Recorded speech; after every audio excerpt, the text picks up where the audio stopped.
And this is one of the earlier mourning rings that's been depicted. Mother of God, remember me, is what it reads there. It's from about the 1300s. And we can see that design in the buckle carry through right to today. So they still produce jewels exactly like this. Mother of God, remember me. And there it is. This one here is from Norfolk Castle, but we also have examples of it from Chesterfield. So produced in high volume, Mother of God, remember me. But also it's still involving God. It's still involving the Mother of God. So the religious figure is involved with the memory of somebody. So to have a relationship, you needed to have that connection towards a religious figure. However, we need to also consider that during this time, we do have the schism between 1378 and 1417. And this was a papal Western schism, divided the Roman Catholic Church between all sorts of different regions. So it does get very complex. But in 1377, Gregory XI ended the Avignon papacy, where popes of the Holy Roman Empire maintained office. So another, Clement V, was given the papacy in 1305, but declined to move to Rome, making Avignon the papal enclave. And this was the beginning of the split, which would promote challenge to the Catholic dominance and eventually lead to a humanist thought in later centuries. Cardinals decided to focus on installing a Roman pope, to which the Archbishop of Bari was named Urban VI, so a counteraction to that. And his opinions countered that the cardinals, and there was no election of a rival pope. And so there was another re-established Avignon. And this led to a secular split, and a diplomacy needed to follow. So from this, various countries held allegiances to different popes. So whether in Avignon, France, Naples, Burgundy, Wales, Scotland, Cyprus, Castile, and Lyon, they all held their support. And in Italy, it was Poland, Sweden, Norway, Portugal, Hungary, Ireland, Sweden, Denmark, England, Flanders, the Holy Roman Empire, and Venice. They would support Rome. And so from here, people threw their allegiance to their nationalistically preferred pope. So despite the national influence in trying to resolve the issue, Pisan Pope John the 23rd convened a council to resolve the conflict, supported by Gregory XII, who was Roman. And they all stepped down except for Benedict XIII, who was excommunicated.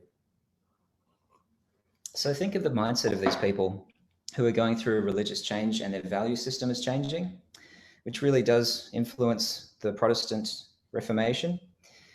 However, this is the time that these people are living in, but they're still needing God or some sort of religious figure to anoint their relationships between themselves and their families. So it's not as if they can ignore religion. Religion is very much part of their daily life. This one here dates from about the 1490s.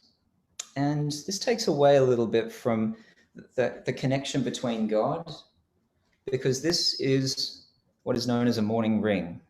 And what we see here are very naive depictions of skulls and a love heart with the name of the person inscribed around it. And what we don't have are the depictions of a saint or any sort of holy figure, which is really overseeing the values of that relationship.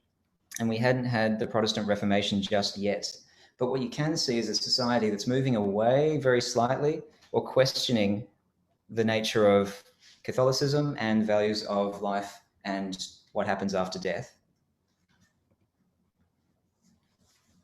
But of course, not everything changes when you can't take away a certain person's views or their ideals.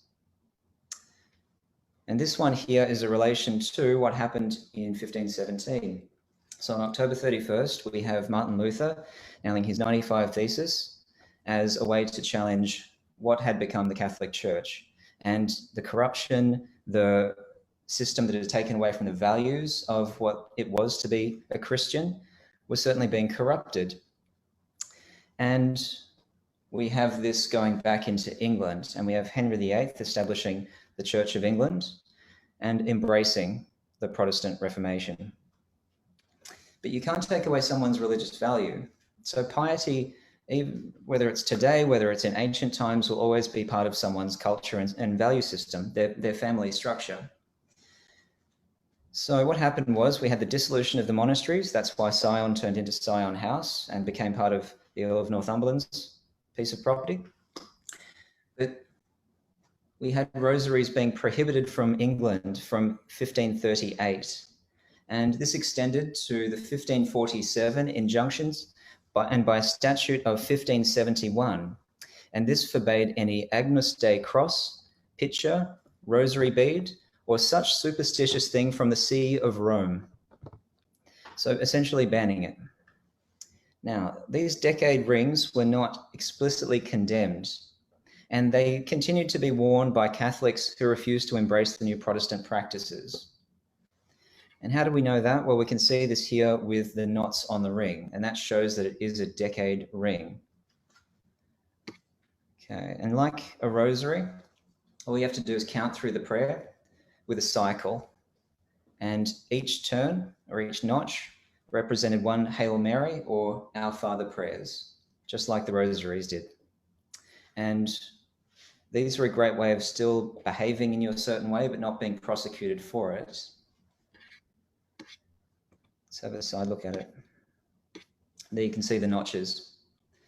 And the letters on the bezel are the Christogram, based on the first three letters of the name of Jesus in Greek. And the abbreviation was given particular prominence from the 15th century by a Franciscan preacher, Saint Bernardo of Siena. And he persuaded wearing Italian city-states to lay down their arms and replace them with banners featuring the letters IHS. Let's have another.